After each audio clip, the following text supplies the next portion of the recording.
So last night, I went out with my best friend. We went to a club out in Antioch, the Antioch area.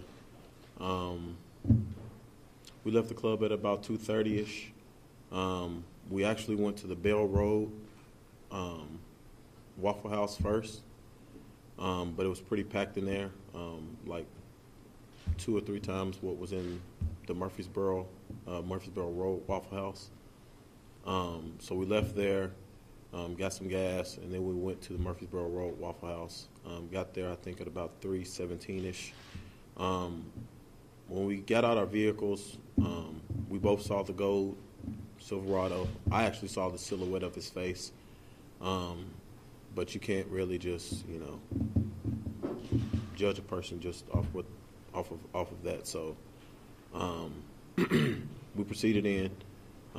We sat down at the high chairs, tabletops. Um, I was sitting in like the first chair, and my friend was sitting in like the third chair. We had a chair in between us, and we distinctively remember the cook. The cook was actually washing dishes, and he was stacking the plates up, and he was stacking them pretty high up on the hood to where we were like, those are going to fall off. Well, at the same time he was doing that, another Waffle House employee was actually about to go on his break, and I heard him say, he said, I'm just going to go smoke a cigarette. I'll be right back. Um, so when we first heard what I know now is the gunshot, we thought it was plates crashing because we had pretty much made that up in our minds that it was the plates were going to fall. Then the second one happened. Then a third one happened. I think that's when the glass busted and broke through. And then I saw the Waffle House employees scatter. And then I looked back and I saw a person laying on the ground right at the entrance of the door. So then I jumped pretty much and slid from the tabletop to the entrance of the door. And I think he let off some shots through the glass, and then he proceeded to come in. And then when he proceeded to come in, I actually went behind this like a push door, swivel door, and he shot through that door, I'm pretty sure, and I'm pretty sure he grazed my arm. And it was at that time that I kind of made up my mind, because there's no way to lock that door, that if it was going to come down to it, he was going to have to work to kill me. So at the time that he was either reloading or the gun jammed or whatever happened is when I ran through the swivel door. I hit him with the swivel door, and then the gun was kind of jammed up and it was pushed down, so we were scuffling. And I managed to get him with one hand on the gun, and then I grabbed it from him and I threw it over the countertop. And then after that, I was trying to get out the door, and I think he was pretty much in the entranceway, so I just took him out with me, out of the entrance and all the way outside. And then I proceeded to run around, and he had like a walk, trot, pace type of jog that he was doing, trying to get away, and that's kind of what happened. I'm from Nashville, my whole life, born and raised here. Went to high school, college here. I work here right now. Work for AT&T. I'm 29 years old. I have a 4-year-old daughter, and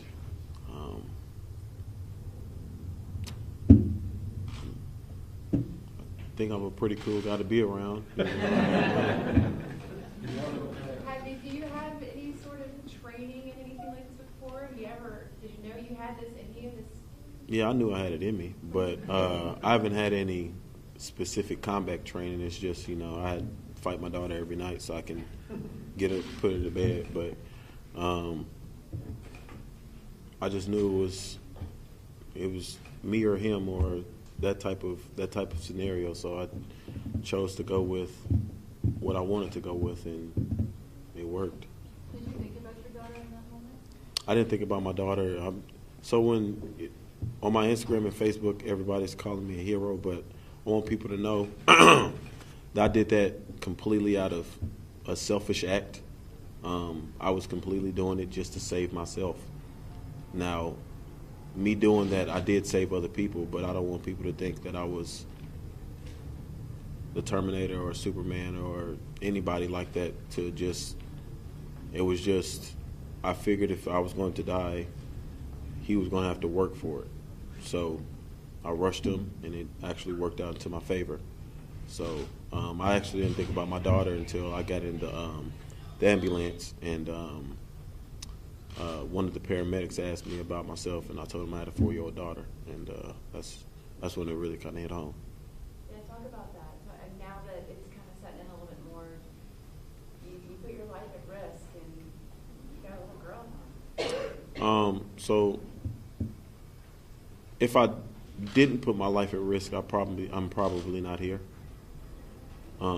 Like I didn't know that he had extra magazines in his coat pockets, but when I seen the barrel down, I mean, you can shoot at the ground all day. That's not going to really hurt anybody. So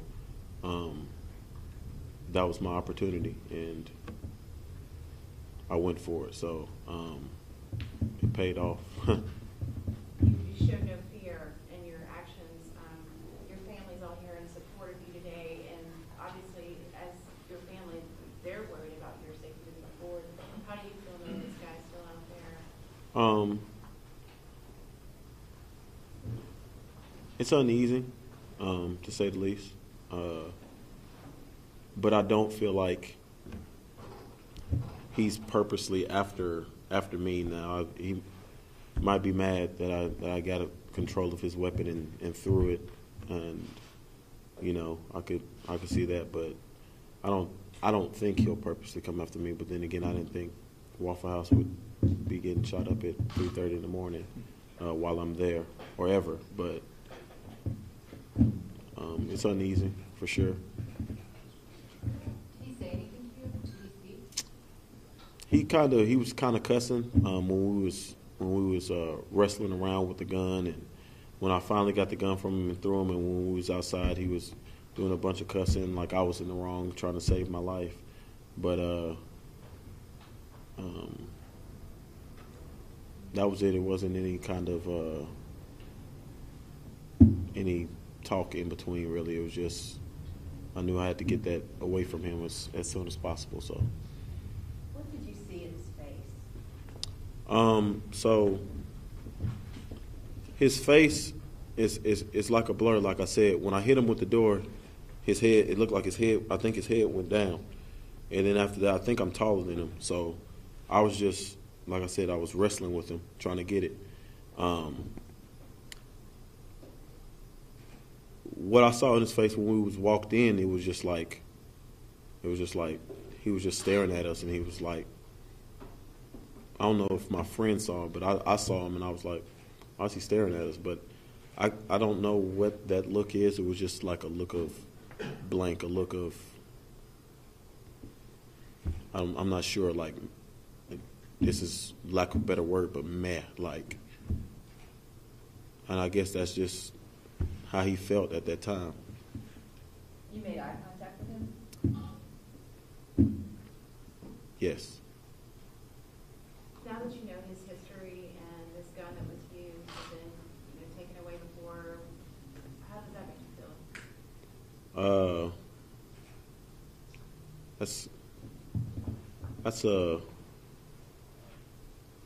That's a little uneasing too, that he could just get it back from his father so simply. If his father did give it back, he could have just took it back. But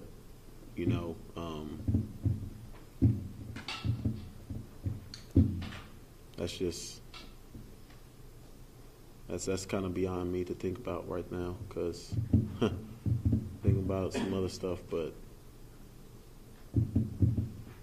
yeah. What happened to your friend? How'd that go?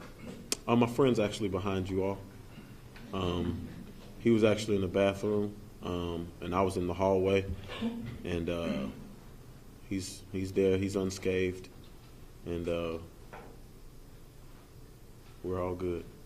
What are your injuries? You have the right hand. So my knuckles busted up. I don't know if that came from glass or if that came from when we was fighting and punching. My pinky is pretty split up. When I grabbed the barrel of the weapon, it was hot from being discharged, I guess, so many times. But I really didn't care because it was life or death at that time. I didn't even feel it. And then when I grabbed it, I just threw it over there.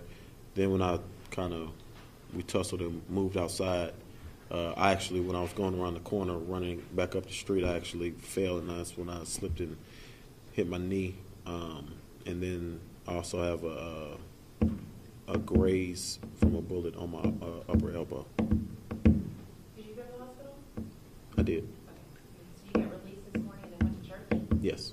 Obviously, then you're a pretty religious person. Do you think that there was someone watching over you to give you this power? Or I'm actually, if you would ask me, I'm actually not a greatly religious person.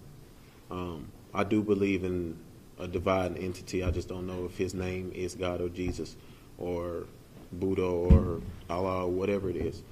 But I know that in a tenth of a second, something was with me to run through that door and get the gun from him. Because you could probably do that 10 times and you could only come out one time with the outcome I came out with. So somebody, something, some divine entity, something was looking over me. So I just find it amazing that, you saw 4 people murdered, you attacked this guy, and you went to church when you got out of the hospital. well, I just wanted to persevere.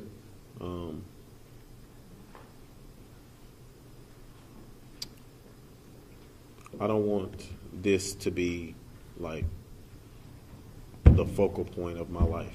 I know I'm going to be seen by a lot of people because all of the different media outlets and stuff, but I don't want this to be a major moment in my life, even though I know it's going to be. But I went to church to get past it, kind of, to try to start it off on the right foot. But it only happened 12 hours ago, if that. So I know this all just happened, and it's probably a big whirlwind, but I mean, what do you want to be known for, or how are you planning to move forward with your life? So I'm not a hero. I'm just a regular person, and I think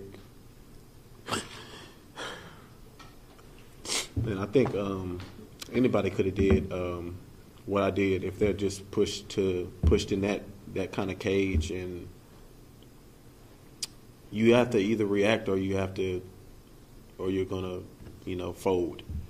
And I chose to react because I didn't see any other way of me, living. And that's all I wanted to do. I just wanted to live. And I'll say it again, I didn't really fight that man to save everybody else. I know that might not be a popular thing, but I'm really honest. I'm going to be honest to the core. I took the gun so I could get myself out. And then I went back for my friend after I was like, let me see, is he still alive? Because it was just so fast. Like, I don't think, I hope nobody ever has to be in those shoes again, but it was almost like light switch type fast. Like you hit a light switch and the light's on so fast and you had to think. And so that was my thought in that moment. Thank you, James. Yes, sir.